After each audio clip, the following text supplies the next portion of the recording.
Hi, everyone, and welcome into Rounding the Bases Live. I'm Joel Goldberg. Starting a few minutes late, just doing some tweaking. That's the way this stuff works right now. I switched rooms. I'm trying to build a little bit of a studio here in the Goldberg house, which sounds a lot more exciting than it is, but just trying to get the nice backdrop and the audio. And then in the midst of doing that all morning, phone calls, and everybody knows how that's going right now. Day 3 of Rounding the Bases Live, just telling stories about different entrepreneurs as we all try to come together, help each other out. So I want to bring in right now guest number 3 on the show. There he is, the beautiful mug of Casey Wright.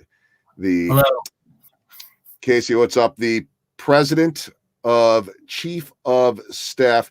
Okay, fine. You also have the designation of being a neighbor and a good friend of mine, or maybe it's the other way around, right? But you know that for a long time I've wanted to have you on, not just as a friend, but I think as someone that just has this incredible ability to connect TV, right? So I forgot to do that. There, a little bit of light. And then everything changed for you, like everyone else. And you are in a business that does not do well with social distancing. You are in a handshake kind of business. But let me back up here. You're in the recruiting business. You bought this company recently. You're dealing with stuff like everyone else. First off, tell me about Chief of Staff and what you guys do, and then we'll go from there. Sure. Chief of Staff, we're a local recruiting firm. We've been in business since 2011. I took over last June as the president, and we specialize in placing people on direct hire, temporary, temp to hire basis, primarily finance, accounting, administrative, and HR roles. But there's definitely some pivoting going on right now in our business, just like most everybody else's, I believe. Yeah, and it's just the world is different today than it was a couple of weeks ago when you were going into the office, or even a couple of days ago or last week when you were going into the office. And, I think everybody's going to have really interesting stories here. We're all in some form or another. You and I have talked about this quite a bit, trying to overcome adversity. The couple of reasons why I wanted to have you on Rounding the Bases Live is, one, you are a guy that specializes in finding people work or finding companies employees. And right now, unemployment rate higher than it's ever been. I think it's probably going to keep on growing. So how do you tackle this right now while at the same time trying to keep your business afloat? Let's not forget that this is all affecting so many of our incomes. Sure. Well, first of all, I need to apologize for my background. I'm looking back there and seeing bunk beds and in our spare bedroom, but it's the only place I can be to get away from my crazy kids. But how we're tackling it is we're trying to stay positive. I mean, that's the number one thing, I think, is positivity and being a voice of reason for our clients who don't know what's next, for our candidates, our job seekers who may have been very passively looking for a job, a few weeks ago, and now are very actively, or maybe vice versa. Maybe they really were ready to leave the company they're working for, but the evil they know is better than the one they don't. And so now they're going to stay put until all this shakes out. So a lot of it is just, being a sounding board for folks that want to talk to us and get our opinion of what the market's going to do. And the truth is we don't know yet, but I think we have a better idea than some. I was talking within this past hour, or last hour, I guess, with a mutual friend of ours, Jeff Carson from Enterprise Bank and Trust. And he said something to me that was really interesting, and I think it's a little bit of what you're getting at here too, and maybe for all of us. He said, what we're trying to do more than anything right now is just listen. And we have, so many of us have heard, certainly in TV, you want to ask the questions, but you want to be able to listen. It's true in sales. You want to be able to listen. It's true with your employees. You want to be able to listen. And I'm really feeling like that's probably true more than ever right now, especially at a time when most people don't want to be sold to or can't be sold to. And yet we're all trying to find a way. It's hard to do. It's a little counterintuitive when we all need to make money right now. And yet it might not come in right now. It might come in 2 months and 3 months. How important is that listening aspect when you are dealing with a lot of people that are scared right now? What's funny, Joel, you and I are both obviously extroverts, and we have loud voices too. So I think we are Yeah. both known for talking a fair amount. But I think you and I both also know when to listen. And I've always thought listening makes the best salespeople. Salespeople sell themselves all the time. I'm guilty of it as anybody else. But indisputably, that's what I've been taught throughout my career is just those who listen the best are going to be the best salespeople. And right now is not the time to sit there and talk and tell people this is what you got to do, that's what you got to do. Just be a therapist for them, honestly. And I think that's a big part of what I've done my entire career, but I think it's more important now than ever. I think what makes you, to me, as good as anyone in town. I'm not okay. I'll be honest. I haven't evaluated all of the other recruiters, but see, I think you could probably fit into just about any field, even TV. I mean, if they'll put my ugly face on TV, they'll put your ugly face on TV too. I don't know I think about that. that you were you not on? I think you were on CBS recently, weren't you? You were on one of the local news stations. I was on. I was on KCTV5 recently. Yeah, that's CBS. Yeah. So that was about jobs, right? I mean, it was before the coronavirus stuff, Yeah. but they were picking your brain on that. So no, but I as you very well know, get off on tangents sometimes. But by the way, I probably talk more than you, but you're louder than me, which is hard to do. You are louder than me.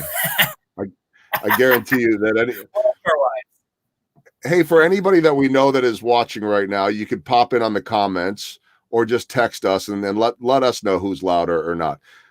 Again, I digress. But the importance of listening, the importance of helping people out right now. And this is something that no one has ever experienced before.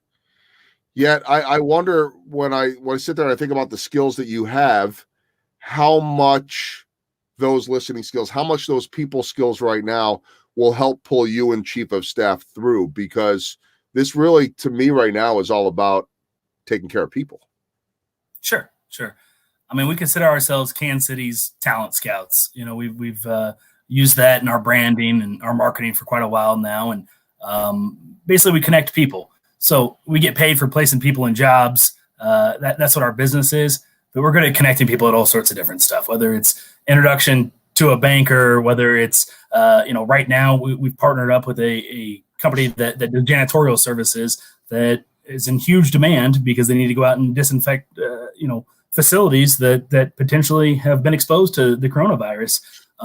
So we're pivoting and just making introductions to people right now, which I'm a firm believer in. It's the right thing to do. I think it's our civic duty. But also I believe in what goes around comes around. If you help folks out now, they're going to come back to you in the future when it's time to hire people, when it's time to look for a job. But we are doing a lot of that, of just being the middleman and being able to help out, even though it's a little outside the box of what we quote unquote do on a daily basis, but we're people connectors. So I know that you almost always have a smile on your face. You have a lot of energy. You, as I've mentioned already multiple times, you love people. But look, we are all having, myself included, we're all having down moments, and then you kind of want to try to hide those. You don't want to bring people down with you. I think it's important positivity right now as much as ever, but I think that's always important. But you bought this business and it was thriving, and just like that overnight. I mean, it's amazing how you don't think something's going to affect you until it does. And what's truly unique about this coronavirus and this pandemic is it truly is affecting everyone, even businesses that are in major need right now. It will affect everyone in some way. So was there a moment, that sort of, oh my gosh moment where this all sunk in? And then how did you pull yourself out of it? Because I think that's probably a daily grind for everyone right now. Well, I've been telling a lot of people, I think the weirdest part about this, anytime we've gone through anything as a community or as a country, you usually see it coming for a while. Good, bad, the ugly. It's brewing for a while, then it takes a little bit to come into play full force. This it's not every month or every week or every day. It's every hour things are changing. Yeah. And so, and I've had this conversation with you. I've had it with other folks too, where it's like what we thought was going to be the outlook a week ago has changed 5 times, I feel like, just in the past week. And so I don't know that there's one like aha moment, but I'll tell you, I've got family members that are, that have the coronavirus. Employees of ours have lost family members already to the coronavirus. Wow. I've got friends whose kids' parents are in ICU right now who are in their 40s. So, it's always easy to be like, oh, that's not going to happen to us. It's not going to happen to us. I mean, that's human nature. But once you start hearing those firsthand stories that are hitting really, really close to home, it's like, wow. There's definitely been some pinching myself moments. Like, all right, when am I going to wake up from this? This is just a bad dream. So it's taken a little while to fully sink in, but it's here, and we all got to deal with it. No question about it. And I think you're in the deal making business. And I've heard from so many people that have said, oh, I thought I had this deal and it fell through, or I had all these deals and they're gone, or, oh, yesterday was, I ended the day. I'm like, oh, I got a deal. And this morning it's not there anymore and it got pulled. How are you dealing with that? I mean, I find to me, and you're a former athlete, although I think you'd like to say still a current athlete, but yes. There are a lot of lessons from sports here in terms of not getting too high, not getting too low. That's what I've been telling people. So you think you have that deal. I always say, if you think you have that deal, don't start counting the money and allocating it and all of that. And when you have nothing, then get working and keep cranking and, allow yourself some moments to have some pity, but you gotta push forward. So how are you personally and then beyond with your staff, which is a very, for the most part, young, energetic, go get them type of staff. I'm sure they're all watching right now, so I'll shout out to all of you. But how are you keeping yourself energized? How are you keeping them energized and trying to not get too high and not get too low, if that's an accurate way to put it? Well, I think our whole careers have kind of built us for that, because that's the nature of our industry. We primarily place people on a contingent search or a contingent basis, meaning we don't get paid unless we place somebody. And there's been many, many, many jobs I've worked on throughout my career where I thought it was in the bag. We had all the best candidates, whatever it was, and something fell through. A company went on a hiring freeze, or the front runner and ended up getting a job last minute that was unexpected and turned down the offer. And there's other times where it seems like we put in no work whatsoever and the deal fell in our lap. And I used to get made fun of by colleagues like, man, you get lucky more than anyone I know. It's like, well, you just got to put yourself in the position to get lucky. Yeah. I don't see it as luck. By the way, no, I don't see it as luck. I mean, you work for that. By the way, I think I'm learning my technology here. I think I can put this on the screen, but we did get a comment as to who was louder. Uh-oh. Who commented? Oh, that doesn't count. You want to introduce that person? Yeah, that's right. How about this one? Corey, keep the girls quiet. Please. How about this one? Uh-oh. Now they're all going to start flowing in. Yeah, now they're going to start flowing in. So that would be your wife and one of your employees, I believe, right? So I'm glad that they went that route. But either way, it's not a contest, right? So I think that having that flexibility certainly helps. You got another one here. I'm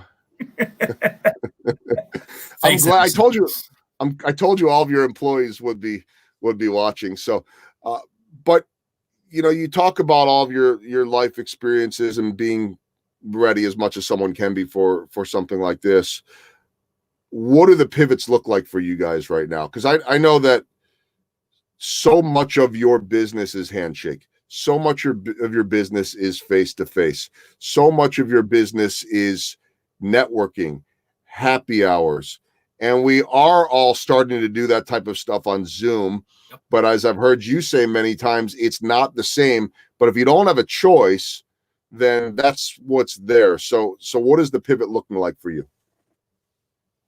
Well, I've had to pivot a ton throughout my career. My industry has changed every couple of years since I've been doing this. When I first got in this business, LinkedIn wasn't a thing. And you're not a recruiter in the entire world now without spending a huge percentage of your time in LinkedIn.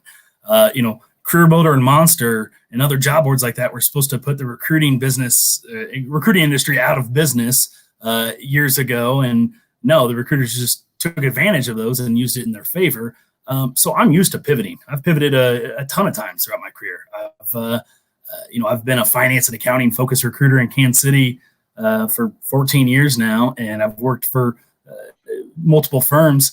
And every time I've switched firms, you'd think it'd be the same business. It's changed drastically, and so I'm used to the pivot. That's fine. But some of the pivoting right now is like I said, we've got friends that are clients that are offering to disinfect people's offices. We're setting them up on that. We've got another friend who's setting up remote or portable triage units in case there become so many victims that we don't have enough hospital beds. And so we're helping make introductions for those guys too.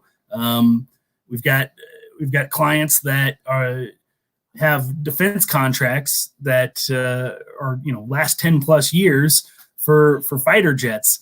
Well, that business isn't going away, but we're changing the types of roles we're working on for the time being because they're not filling some of these positions that are typically in our wheelhouse or not right now. They've put some of those on hold, but like, well, can you help out with this? And like in different times, no, we're not going to work on XYZ position because that's outside of our wheelhouse.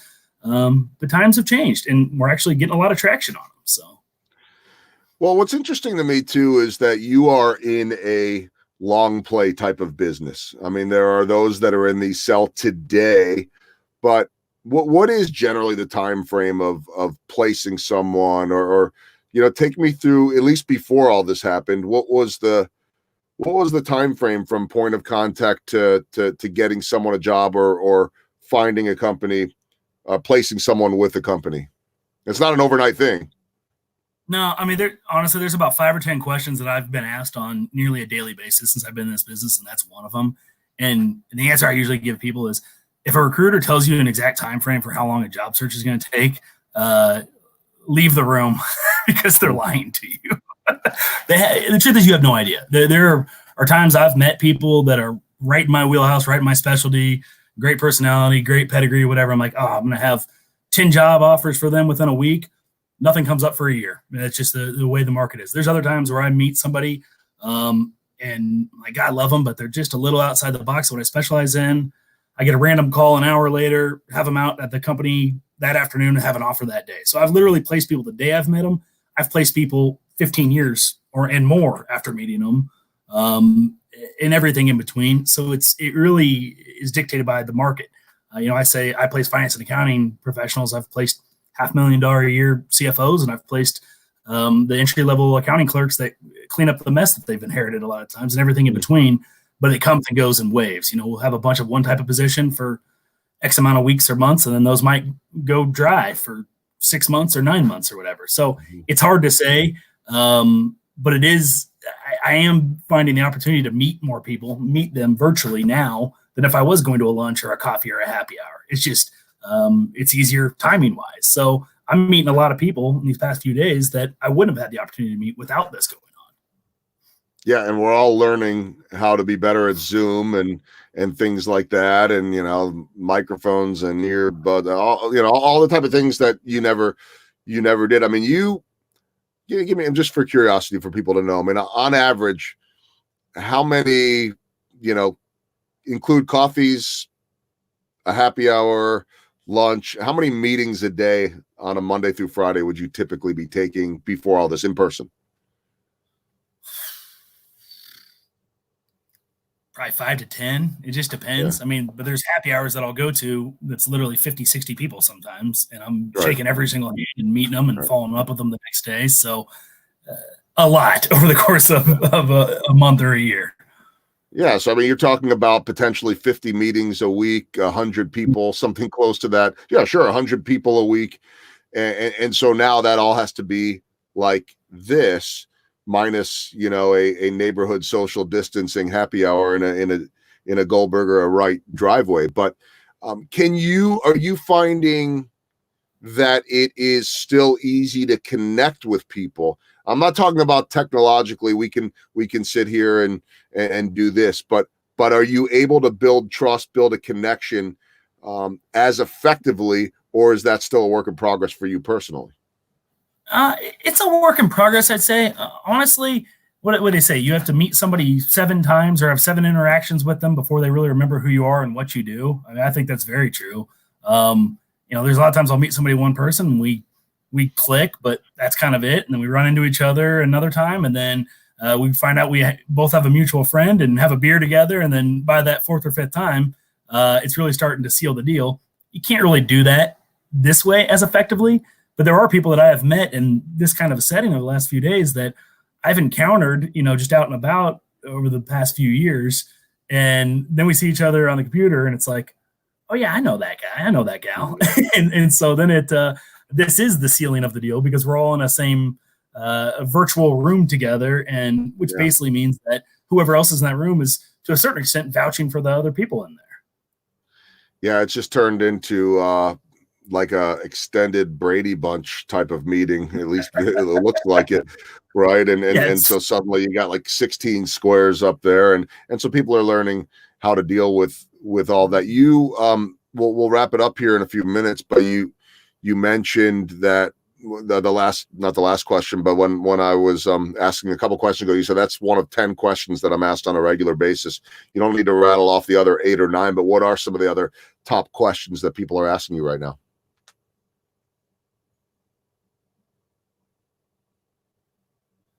Oh, I mean, what is it that people look for in a resume? I hear that all the time.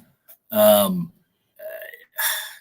a really good question. What people always ask, specific things about themselves. Like, what is it that about me that you think makes me either marketable for this job or not marketable? I get that all the time. Probably the one I get the most often is, how do you find your candidates and how do you find your potential? And that's just being out there, being able to talk to people. I use the example all the time when I walk my dog, I don't have my headphones in. I'm not listening to a podcast or a radio. I'm interacting with neighbors. I say hello to people on an airplane. At the end of the day, you're either an extrovert or not. And I'm always willing to talk to folks. I'm always willing to listen to them. And a lot of times those become my contacts, whether that means job seekers or hiring authorities or whatever. But that's probably the one I get the very most is, how do you find your people? How do you find your contacts? I would say, you've heard me say this before, that your best trait is your curiosity. You still there? Yeah, we might be losing Casey. We'll see if he can hear me or not. We might lose Casey, and I think that could be his connection. Because you let me know if you hear me or not. I can hear you. I can hear you. Okay. So here's the deal. We'll get ready to wrap this up. I think it's a little bit of that Wright household internet connection. I can hear you. Can you hear me? Okay, I do. So the last question I just wanted to ask you was about curiosity. To me, it is the number one trait that you have. How important is that for you? I mean, that you talk about wanting to ask the neighbor and this and that. I'm not at your level with that, but I've always felt like that lends to business, or that builds those connections for you. So how curious of a person are you?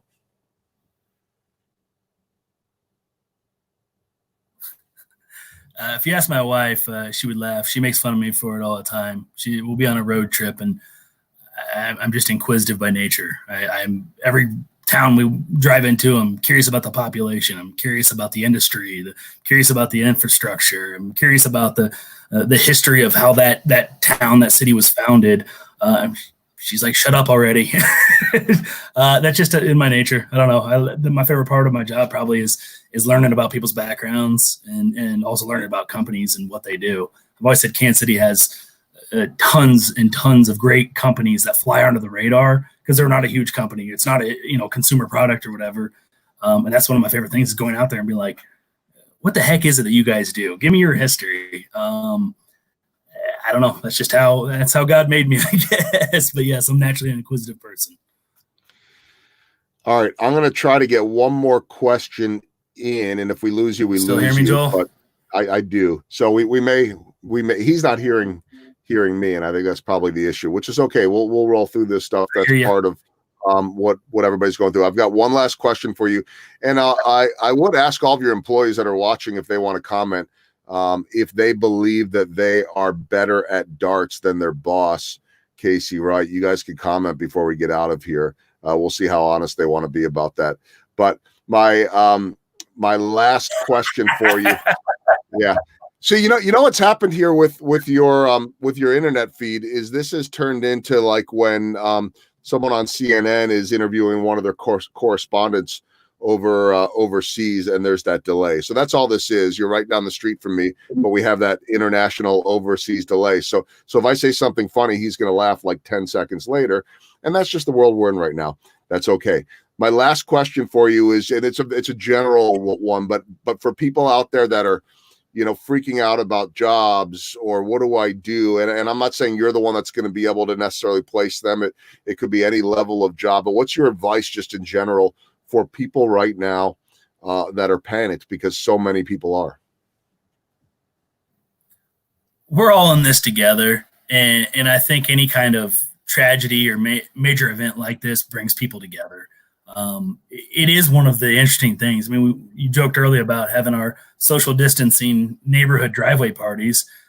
We spent more time talking to our neighbors in the past week than we have in the past several months. Now, part of that's because the weather's been nicer, but it is really cool to see how everyone's together. And I think this is a very unique time because everybody on the planet's affected by this. If you look at the recession in 2008, I don't even like to say that word. There were still a lot of people that weren't hit by that necessarily. There was industries that thrived in it. You've got a client that does bankruptcy software. They're doing really well. But everyone's impacted by this. And so I think it's easier to get through when you know that you're not all by yourself. Although it feels like we're on an island right now because we're all isolated and quarantined. Yep. But every single person, no matter how young, old, rich, poor, regardless of where you live in the world, this is somehow impacting. And I do think that the good of humanity starts to show through in times like this. So stay positive. I mean, that's how I started this. That's what I've been telling everybody. My whiteboard in my office, that's what I've written as big as possible. Stay positive with a bunch of exclamation points because I do think positivity is contagious. I genuinely do. And it's easy to get down in the dumps. But I tell people that all the time. I talk to people that lose their job, that think they're never going to find the right thing. If you go in with a negative attitude, it's kind of a self-fulfilling prophecy sometimes. So keep a smile on your face. There will be better times. I think we're going to bounce back a lot stronger from this as a whole, as an economy, but as our company and everybody else. So be there for others. It's a big world, but we can't get by on our own for sure. No doubt. As we wrap it up, I'll put on these couple of comments there. You can look down and see those on your screen. So there are your employees again. I get dunked on every time I play Casey, but at least I haven't hit the wall yet, which I believe was a knock on me. And the one time I was in your office a few weeks ago, which Luke can then say 3 wins and counting against Casey. By the way, how's your behind the back dart shot looking, Joel? We'll play some virtual darts. We will play some virtual, and that's where we're at right now. So, listen, if anybody wants to get a hold of Chief of Staff, you see the website up there. And let me just one more time, if you want to get a hold of Casey, you could do that. And certainly he can get you to anybody else within the office too. See right at chiefofstaffkc.com, www.chiefofstaffkc.com. These guys, all of them over there, they know how to place people. They know just how to give that advice to help others. And that's what we're all in it for. So Casey, thanks for doing this. I thought it would have been fun if a couple of your girls ran in there and sabotaged your shot, but maybe another day we can do that. Another day. Well, thank you for having me. I appreciate it. Sorry about the internet connection. We'll work on that. It's okay. We're all, it's okay. We're all in this together. Everybody gets the message. And look, there's no making that face any prettier anyway. Fair enough. Good point. Hey, I love the fact that right as we're wrapping this up, your connection looks more clear now in minute number 29 than it did the whole time. So is that how things work though? I don't know if you look better or worse. That's a whole nother discussion. All right, buddy. Appreciate it and keep doing what you're doing. I know you're going to keep helping people and same for everybody over at Chief of Staff. Thanks, Casey. All right. Thanks, Joel. Talk to you soon. All Thanks, right. guys. So yeah, talk to you soon means probably the neighborhood happy hour a little bit later.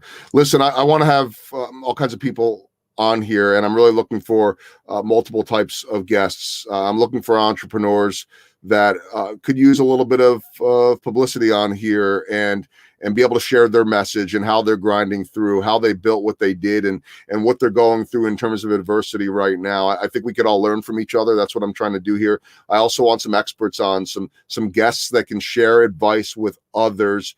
And I think Casey falls into both of those categories. He's grinding right now to keep his business going and keep his employees being paid. And so, as we've said, as he said over and over again, positivity, being in this together, it's going to help. I think that we can all lend a hand in some form or another. And it's my hope to be here every day at noon, or today was a few minutes late, which was my fault on my end. But we'll be out there live on Facebook, on YouTube every day at noon. And then you can see the links afterwards, and they'll be posted on LinkedIn too. If you have guest suggestions, I think the best way to get me, and you can do it through my website. I haven't put that up there yet. Let's take this down. Oops. See, I'm still learning how this all works too. But you could email me right there. You can get me on my website, joelgoldbergmedia.com, or just message me on LinkedIn. I'm getting tons of suggestions for guests. So if it's not next week, it could be the week after. But I'm all ears, and I'll try to get to as many people as I can. So that is going to do it for today's episode of Rounding the Bases Live. Hope to catch you tomorrow at noon. What is tomorrow, Friday? I think it is. Have a great day, everyone.